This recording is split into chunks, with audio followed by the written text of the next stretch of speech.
The beast will leave us alone tonight. Tomorrow we'll just have to wait and see. The Mist, the 2007 horror movie directed by Frank Darabont, based on the 1980 novella by Stephen King. In this video I want to show you that the real horror of The Mist resides not in the monsters, terrifying though they are. No, the real horror is the quiet prayer uttered by Mrs. Carmody. This film really got me thinking, and I have some stuff to share that might just change how you see it, but I've got some work ahead of me. So let's dive straight in. There will be spoilers. I think you could name the three acts of the film as follows: denial, belief, and despair, and that progression is key to what the film is ultimately saying. We're in the small town of Bridgeton in Maine, and when a mysterious mist descends on the land, our central characters are trapped inside a supermarket. What follows is essentially a theological debate about the nature of the threat outside and how to respond to it. Something in the mist took John Lee, and I could hear him screaming, "Shut the doors!" It quickly becomes undeniable that there is some kind of emergency. But what? It's a pollution cloud. The mills. Down at Rumford. Some kind of chemical explosion. Has to be. Our protagonist, David Drayton, is primarily concerned with protecting his son, Billy. But then, deep in the bowels of the building, he himself gets an indication that there is indeed something living in the mist. When he describes this incident to a small group of men, it is met with skepticism. I'm not convinced that you heard anything. And in their flippancy towards the threat, the first life is extinguished from the supermarket. This same pattern plays out again on a larger scale. There's the initial denial. We are experiencing some kind of disaster. I don't know whether it's man-made or natural, but I do know that it's definitely not supernatural. Then there's flippancy towards the threat. You'll die out there, all of you. And finally, the spectators are confronted with the horror.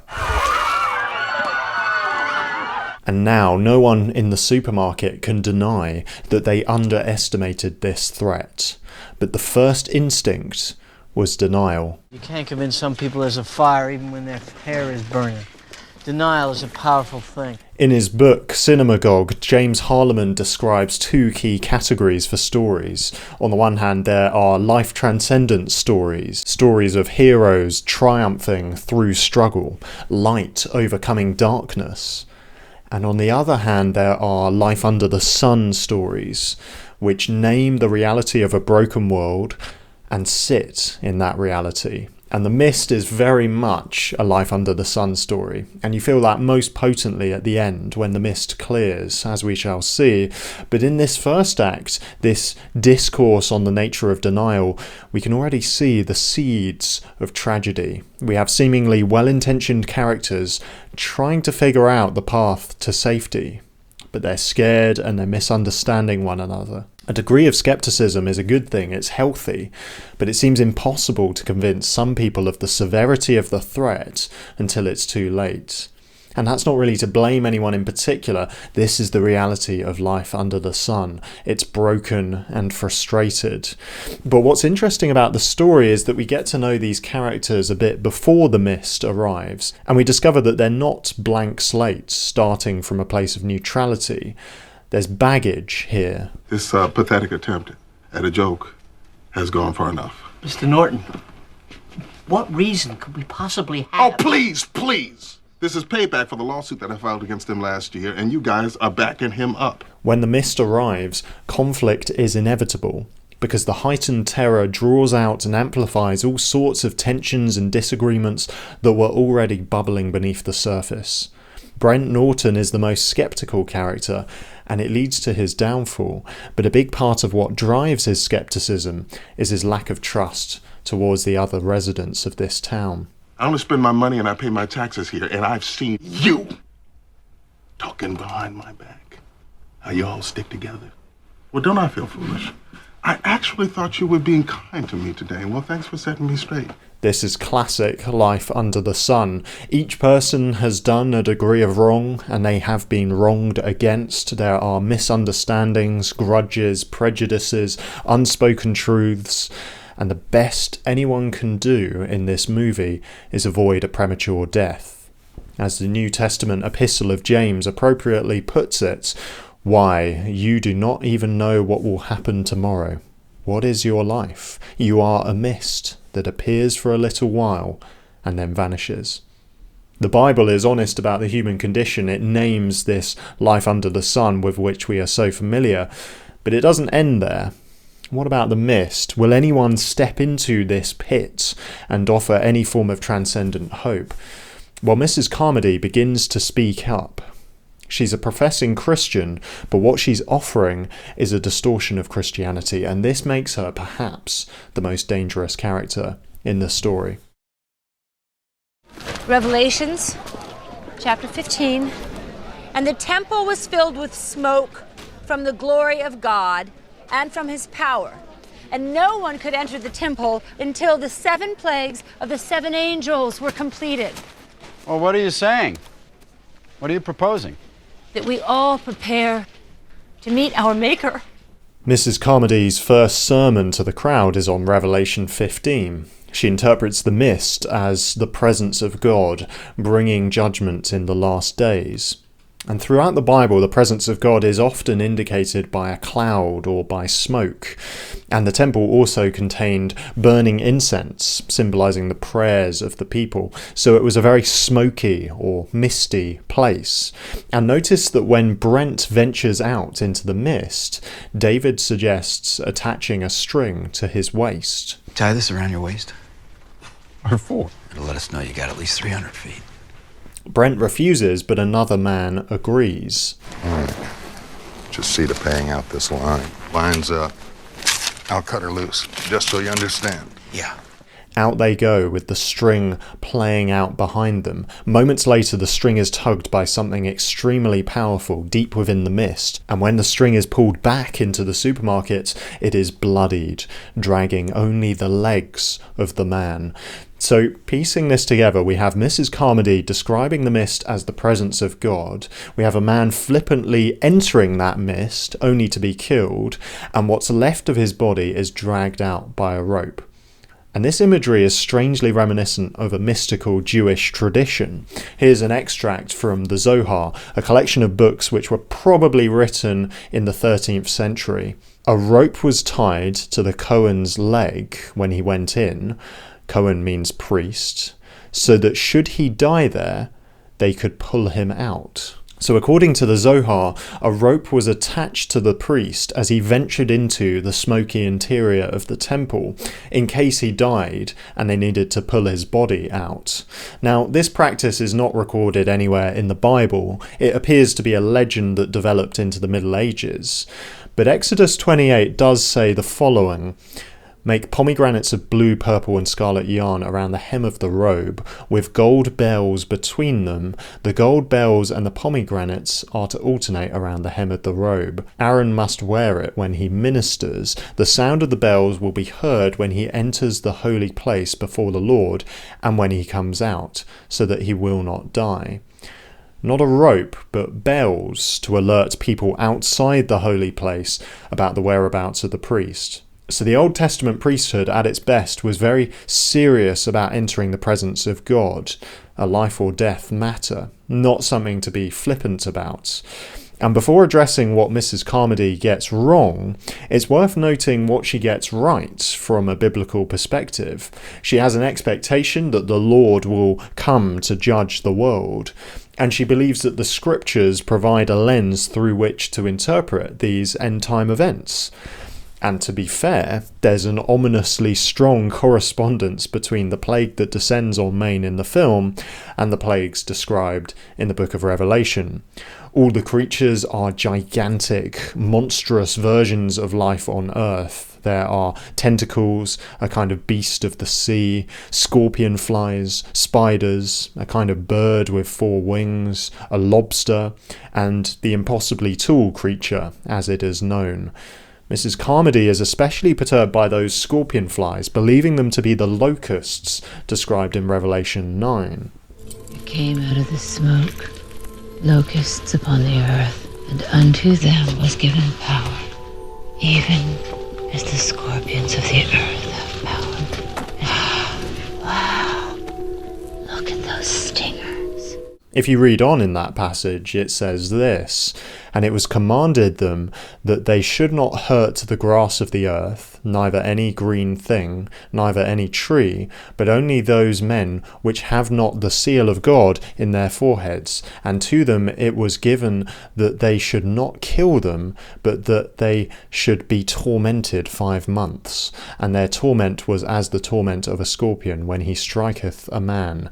And in those days shall men seek death, and shall not find it, and shall desire to die, and death shall flee from them." Didn't know anything could hurt like this. If you guys can't help me, you gotta end it, okay? Indeed, when one of these creatures apparently refuses to sting her, Mrs. Carmody interprets that as a sign that she is marked with the seal of God, that her worldview is vindicated. My life for you, your will be done.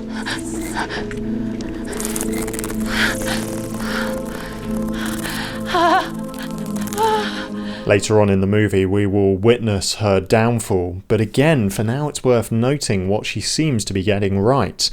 The passage goes on to describe these locusts in more detail. "And the shapes of the locusts were like unto horses prepared unto battle, and on their heads were as it were crowns like gold, and their faces were as the faces of men, and they had hair as the hair of women, and their teeth were as the teeth of lions."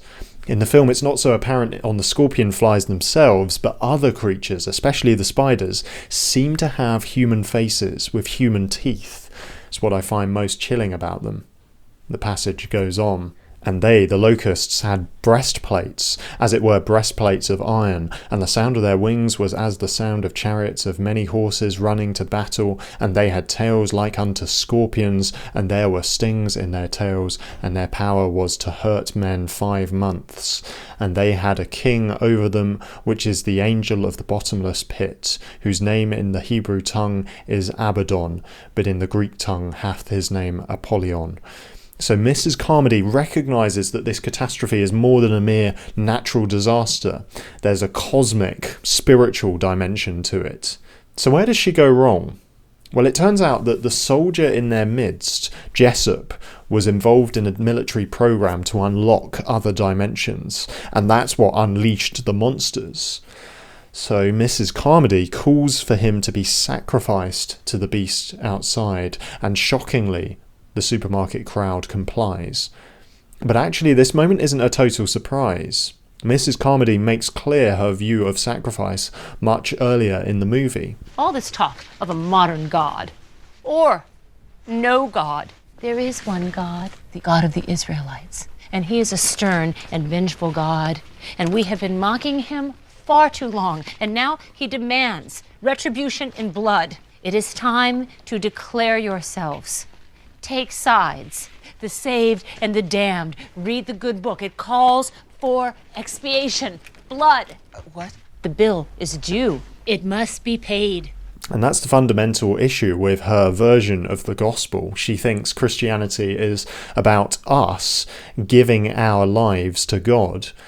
But the Bible is really about God giving his life for us. God the Son, Jesus, entering into creation, taking on a human body, pouring out his life on the cross so that we might have life. First and foremost, it's about his own sacrifice, not ours. Notice how Mrs. Carmody interprets the Abraham and Isaac story. The bill is due. It must be paid. As Abraham prepared to sacrifice his only son to prove his love for God. So enough. Now, the fulfillment of the Abraham and Isaac story is not us sacrificing ourselves or others in order to prove our love for God. No, the fulfillment is summarized in John 3:16. "For God so loved the world that he gave his one and only Son, that whoever believes in him shall not perish, but have eternal life." That's the gospel. And what's fascinating about Mrs. Carmody is that she quotes a lot of scripture in this movie. a lot. But there's very little mention of Christ or his cross, and that results in what is ultimately a loveless, enslaving message. Why is Mrs. Carmody's message so distorted? Well, before she goes public with her views, we witness her in prayer. And this for me is the most shocking part of the movie, because what she prays is so revealing. First, she appears to express some genuine concern for the others. Let me help these people. Let me preach your word. Let me shine your light. Because they're not all bad. They can't all be bad. Some can be saved, can't they? Yes. Some can be brought to heaven's holy gates through your grace. I have to believe that, though I know most will swim in the lake of fire forever. But there's a switch. She struggles to believe that any of these people can be saved. She has to strain to believe that God might show them grace, seemingly failing to realise that she herself is a recipient of God's grace. But it's this next part that demonstrates the real motive for her evangelism. If I can save a few, even one, then my life will have counted for something. I will have pulled my weight. I will have earned my place at your side. I will have served your purpose here on this earth. Hello? Right there. That's her issue. She thinks she needs to earn God's favour. And so, coming from a place of emptiness, she seeks to fill herself up by snatching as many as she can from the lake of fire. But according to the Bible, the true mission of God is for believers filled with the Spirit, confident in their salvation entirely by God's grace, to flow out to the world from that place of fullness, making disciples of all nations, baptizing them in the name of the Father and of the Son and of the Holy Spirit, and teaching them to obey everything that Jesus has commanded. Evangelism should be an overflow of a heart that loves Christ and loves neighbour, emphatically not an attempt to prove oneself before God. So no wonder Mrs. Carmody is such a cold, joyless figure. No wonder her evangelism appears purely instrumental rather than an expression of love. No wonder she constantly feels embattled and on the defensive. She is enslaved by a false gospel. We even see her turn down what is apparently a genuine offer of friendship. Well, if you need a friend, someone to talk to. I have a friend. God up above. I talk to him every day.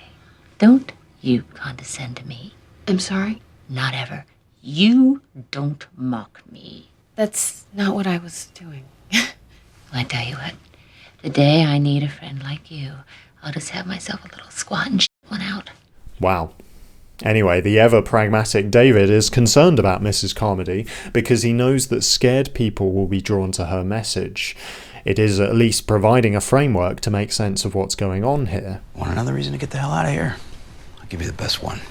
Mrs. Carmody. She's our very own Jim Jones. I'd like to leave before people start drinking the Kool-Aid. Look, a few people maybe, but... No, I count 4. She's preaching to them right now. By noon, she'll have 4 more. By tomorrow night, she'll have a congregation, and then we can start worrying about who she's gonna sacrifice to make it all better. Indeed, Mrs. Carmody achieves some unlikely converts. Jim Grondin initially dismisses her. Lady, your tongue must be hung in the middle so that it can waggle at both ends. The end time has come. But as the horrific events unfold, he becomes one of her most loyal devotees. This for me is one of the most powerful shots in the movie, the bloodied hand on the window, followed by the people turning one by one to listen to the verdict of Mrs. Carmody, demonstrating how they have succumbed to her teaching. Mrs. Carmody. She's our very own Jim Jones. Notice that David likens Mrs. Carmody to the cult leader Jim Jones, who organised a mass self-suicide of his followers in 1978. Now, what's really ironic about the film's ending is that David effectively ends up fulfilling that role himself. He leads a group out of the supermarket, Mrs. Carmody is killed in the process, and that relinquishes the barricade of her followers.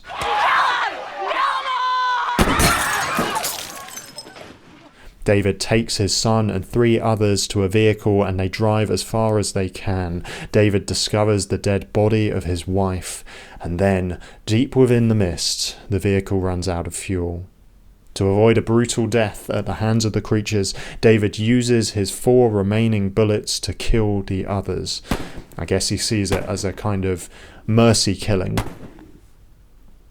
But minutes later, the mist dissipates, and David sees that the creatures have apparently been neutralized by the army.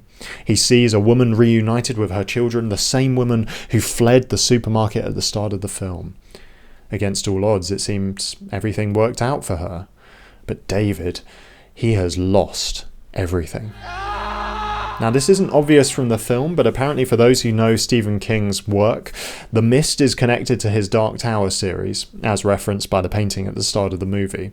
And there's a sense that darker, almost demonic forces are at play, mingling with the very human tensions that I've already described. The fact that Mrs. Carmody has such a hypnotic effect on the characters, the fact that she plays a kind of prophetic role in the story, and the fact that her influence appears to cease the moment she dies, these point to a kind of invisible supernatural power at work. And actually, I don't think it needs to be an either or, even in real life situations where you have cults forming. You know, is it just a leader who's really charismatic and persuasive and says a mixture of truths and lies that capture the imaginations of people and form a group? Is that all that's going on? Or are there spiritual forces pulling the strings in the background? I don't think you can divorce the spiritual realm from life on Earth. But anyway, there's more in the film to suggest that there's something sinister going on. The fact that there are exactly 4 bullets left in the gun,